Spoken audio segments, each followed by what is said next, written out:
Today, they issued a ruling on the abortion pill, which religious activists asked them to ban on the legal grounds that they don't like it.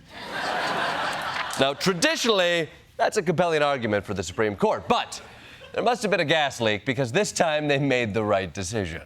Justices unanimously rejected a bid by a conservative Christian legal group to restrict access to an abortion pill used by millions of patients every year. The court's decision unanimous here, finding that the group of anti-abortion doctors who questioned the FDA's decision to make it easier for people to get the pill did not have the legal standing to sue. Justice Kavanaugh writes in the opinion, quote, "A plaintiff's desire to make a drug less available for others doesn't establish standing to sue."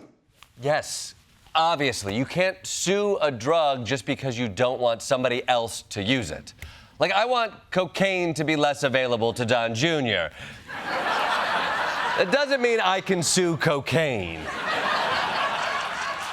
Now, to be clear, you can. Look it up. To be clear, the court didn't decide this case on the merits, just on a technical issue of standing. So anti-abortion groups still have another chance to get the abortion pill banned, which is nice to know that at least they get a plan B. But because it's 2024, we can't celebrate even a small win for reproductive rights without hearing about another step backwards. Senate Republicans blocked a Democratic bill that would have established protections for in vitro fertilization nationwide. This all comes as the nation's largest Protestant denomination, the Southern Baptist Convention, voted to condemn the use of IVF at its annual meeting just yesterday. The resolution, which received about 60% of the delegate votes, supporting a decision in February by Alabama's Supreme Court, which ruled embryos are considered children. Really?